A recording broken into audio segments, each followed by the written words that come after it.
Ons begin vanoggend met ons reeks en vanoggend se tema is om onvoorwaardelik liefgehad te leef. En dan môre aan se tema is Jesus ontmoet my by my pyn. Nou vanoggend Johannes 15 vers 9 tot 10. As julle my getrou volg, sal die wêreld God werklik raak sien vir wie hy is. Ek het julle net so lief soos die Vader my liefhet. Wikkel julle elke oomblik van die dag in hierdie liefde van my toe. Mooi, né?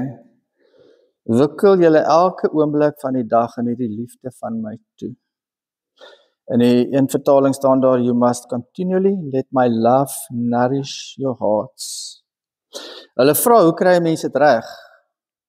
As julle doen wat ek vra en dit goed doen, wys julle hoe julle my liefde vir julle waardeer en geniet. Ek doen dit self. Ek doen wat my Vader vra, omdat ek sy liefde vir my so waardeer. Die soort lewe wat ons saam met Jesus kan hê. En vanoggend gaan oor die eerste tree wat ons moet kan gee na 'n voluit lewe saam met die Here Jesus. En dit is om te leef as iemand wat volledig onvoorwaardelik liefgehê word, om geliefd te leef. Nou, onvoorwaardelik liefhê is in die eerste plek om ten volle aanvaar te word, om gekies te wees, om deur God bemin te wees. Dit is om niks te verdien nie, en om niks te probeer bewys nie, maar net om te kan ontvang. Om te weet en te glo dat God my, jou, regtig liefhet. Dis 'n mooi gediggie. Let my love nourish your heart. Let it fill the empty places, soften the hardened ones, and breathe peace into what is anxious. You don't have to earn it. You only need to receive. Let my love nourish you until you begin to live again from a place of fullness. Wikkel julle elke oomblik van die dag in hierdie liefde van my toe, waardeer en geniet my liefde, ontvang my liefde, dit is wat die Here sê. Nog 'n gedig in Afrikaans, draai jou toe, nie in jou prestasies nie, nie in wat ander van jou dink nie, nie in skuld of selftwyfel nie, maar in sy liefde. Draai jou toe in die wete, jy is geken, jy is gesien, jy is geliefd, voor jy enigiets reg of verkeerd gedoen het. Soos 'n kombers teen koue, soos arms wat jou vashou sonder voorwaardes, soos lig wat stadig die donker verdring, sy liefde omvou jou, laat dit toe, laat dit sag en stadig jou hart bereik, want jy is syne. 'n boom staan in die son. En die son doen wat die son doen. En dit is om te skyn.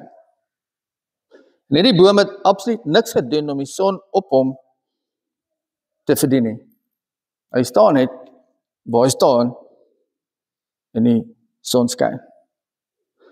So, hierdie boom hoef niks te verdien om die son te kry nie. Al wat die boom doen is net om dit te ontvang. En die sonlig wat die boom ontvang, veroorsaak dat die boom groei. Dat die boom vrugte dra. Al wat die boom doen is, hy ontvang net die son. Liefde is die veilige ruimte van waar ware verandering begin. So, verandering in 'n mens gebeur net in 'n veilige ruimte. Hoekom? In die eerste plek is, as 'n mens wil verander, moet jy bereid wees om kwesbaar te wees, vulnerable. As jy wil verander, moet jy bereid wees om eerlik te wees met jouself, maar ook eerlik met ander mense.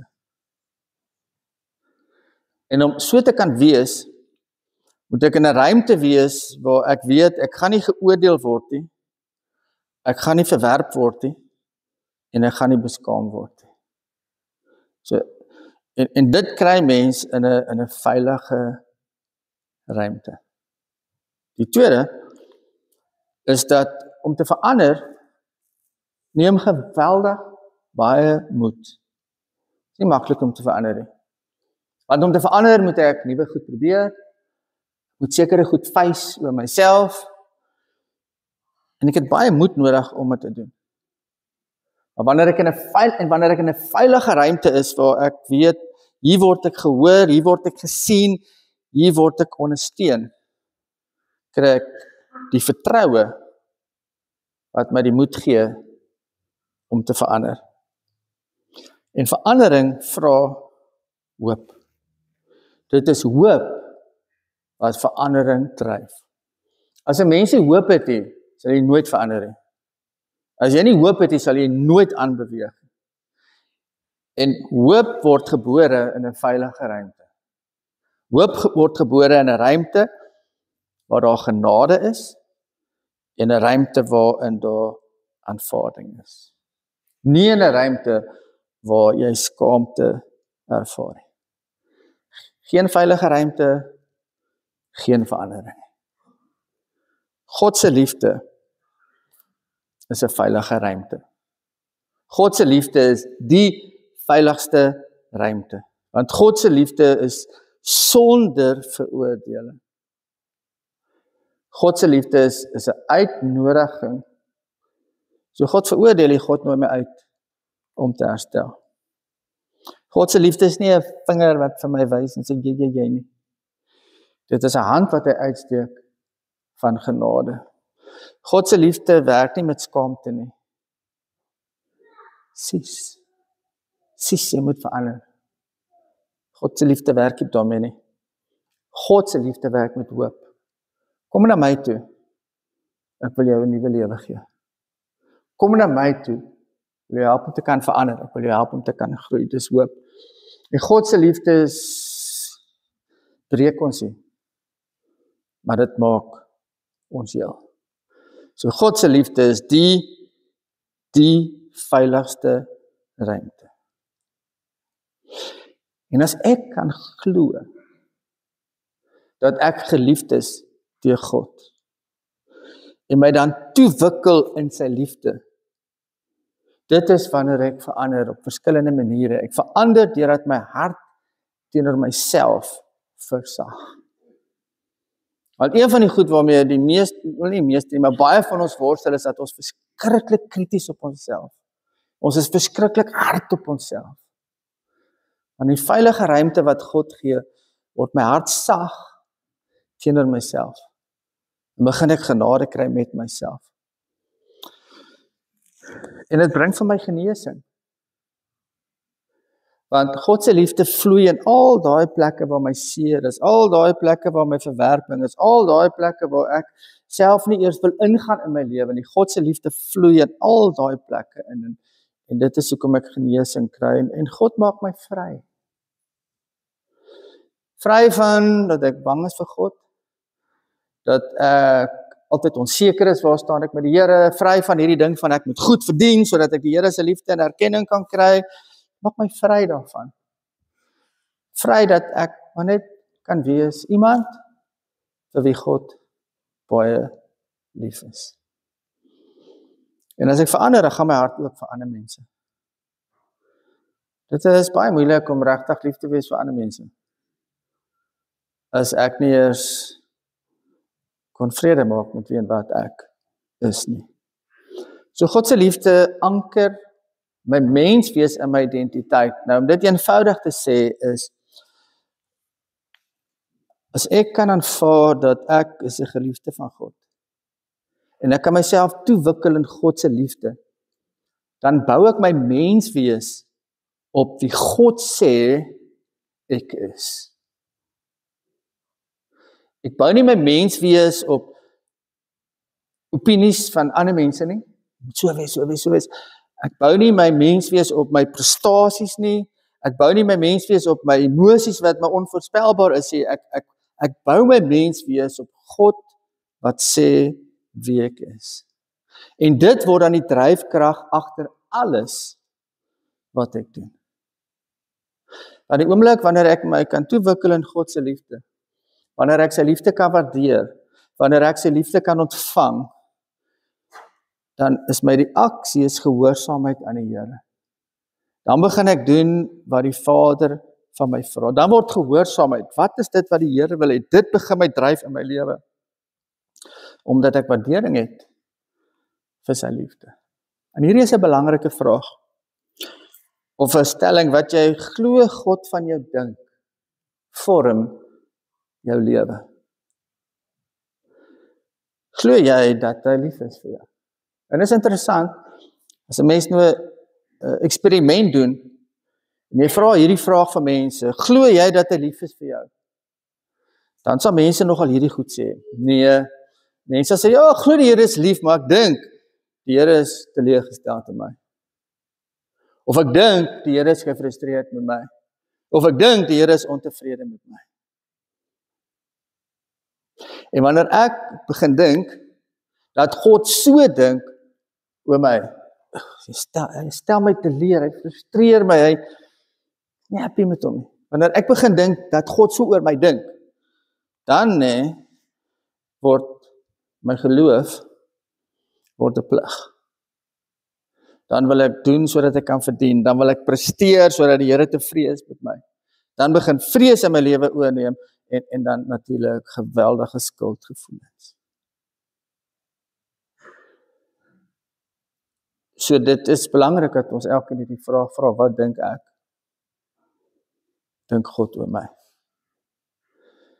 Ons het almal 'n baie diepe behoefte aan aanvaarding. Die twee mees algemene vrese wat mense het, is die vrees om te misluk en die vrees om verwerp te word. Dit is diep in ons menswees ingebou. So verwerping is een van ons grootste vrese. En iemand wat hiermee worstel, vra hierdie tipe van vrae. Is ek goed genoeg? Of moet ek nie eintlik so wees? Hou mense regtig van my? Wat as ek verkeerd doen? Gaan mense nog so voel oor my? Wat as ander mense my swakhede raak sien? Sal iemand my ooit verstaan? Dis die vraag wat 'n mens vra wanneer verwerping 'n issue in jou lewe is. En hierdie diep behoefte wat ons het aan aanvaarding, maak dit vir ons nodig om te weet dat ons geliefd is deur God. Ons het nodig om daai sekerheid te hê. Maar aan die ander kant maak dit ook vir ons baie moeilik om dit te glo. Al het ons hierdie behoefte. As ek nie weet hoe om liefde te ontvang nie. En dit het te doen met hoe dat ander mense ons behandel in ons lewe. Van kleins af. As ek in my lewe verwerping ervaar het, of as ek in my lewe geïgnoreer is, en hierdie goed het nou maar baie te doen met kinderdae, nee. As ek gevoel het as 'n kind, ek is geïgnoreer. As ek as 'n kind gevoel het, my ma vat my nie ernstig op nie. As ek die ervaring van verwerping gehad het, ek is nie eintlik goed genoeg nie. As ek deurlopend blootgestel is aan kritiek, dan is dit 'n lewe waarin ek nog altyd iets moes doen. So liefde was altyd 'n transaksie gewees, né? As ek dit gee, kry ek dit. As my punte goed is, mooi my kind. As ek vinnig hardloop het, mooi my kind. As my punte nie so goed is nie, jong, dit klink goed, maar daai is 70%, ons sal iets daaraan moet doen, né? Eintlik is die boodskap nie goed genoeg nie. OK? En 'n klomp ander goed wat gebeur. Wanneer ek glo dat liefde 'n transaksie is, daar word uitgeruil, dan kan ek nie liefde ontvang nie. En as dit kom by God se liefde, is dit iets wat ek net moet ontvang. En as 'n mens so is, nee, as ek so gevorm is in my lewe, dan ly ek aan emosionele armoede. En dan sal my hart leeg wees. Die Bybel sê God is liefde. Sien net wat hy doen, hè? Dis wie hy is. Dis wie God die binnekant is. Liefde is God se karakter. Liefde is God se wese, dis sy aard. Alles wat God doen, alles wat God sê, vloei uit sy ewige liefde. En ons moet glo, ons moet dit ontvang. God se liefde vir my is vas. God se liefde verander nie met my gedrag nie. Of ek nou gehoorsaam is aan die Here, of ek ongehoorsaam is aan die Here, sy liefde vir my is vas. En sy liefde vir my is vol. So die Here kan my nie meer lief hê nie, en die Here kan my nie minder lief hê nie, hy het my volledig lief. So ek kan nie meer liefde kry of minder liefde kry nie. Jy weet, baie keer, hierdie goed is so diep in ons in, hè. Baie keer sal iemand sê, ja nee, ek was weer ongehoorsaam, en nou weet ek die Here gaan my straf, of die Here gaan iets wegvat, of nee, ek was nou nogal gehoorsaam aan die Here, ek dink die Here gaan my seën daarvoor. Laat nie die taal by die Bybel praat nie. Die Here se liefde is vrygewig, hy gee dit sonder voorwaarde, sonder skuld, en sonder vrees. Vraag 1, wat glo jy regtig oor hoe God na jou kyk? Vraag 2, wat keer jou sy liefde te ontvang? Vraag 3, watter ou stemme? Miskien uit die ouerhuis, miskien toe jy op skool was, miskien net in die wêreld waarin ons leef. Watter ou stemme vertel jou, jy is nie goed genoeg nie? Kan jy jouself indink, soos die geliefde disipel van Jesus Johannes, wat rus aan die bors van Jesus? Dis wat die Here sê, die moet ons doen. Wikkel jou elke oomblik van die dag in hierdie liefde van my toe. Waardeer en geniet my liefde. Ontvang my liefde.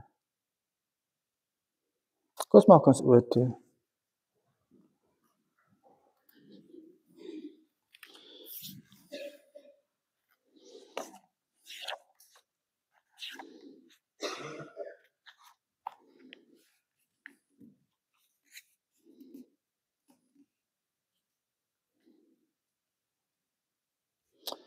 Stel jou net die volgende prentjie voor,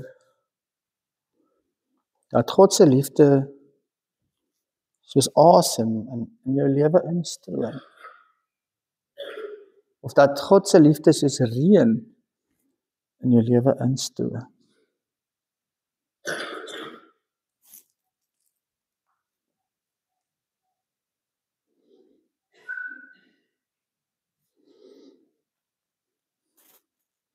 Hemelse Vader, baie dankie dat die liefde nie iets is wat ons reg kry nie, maar dat iets is waarna ons kan rus. Soos 'n kind in 'n ouer se bors. Soos iemand wat in die son sit. Die warmte is daar, al verstaan ons heeltemal nie. Ek wil bid vir iemand wat dalk volgend hier sit, wat worstel met stemme. Dalk buitestemme, dalk 'n binnestem, wat sê, ek is nie vaardig genoeg nie. Ek is nie okay nie, daar is fout met my. Here, dalk iemand wat onder baie kritiek deurgeloop het, wat nie goed genoeg gevoel het nie, wat gevoel het ek word uitgestoot. Ek bid Here dat as daar is mense by ons wat dit voel. Here, dat U deur die Gees wat in ons is, hulle sal oortuig dat God dit jou lief mens is. En ja, jy is nie die finale produk nie, daar is nog baie groei en verandering wat moet kom in ons lewens. Maar Here, ons verander en ons groei in hierdie veilige ruimte van U voorwaardelike liefde. Dankie Here. Help ons om op te hou probeer presteer, help ons om op te hou om aan standaarde te probeer voldoen, maar net Here om die liefde te waardeer en daarin te rus. Dankie Here. Amen.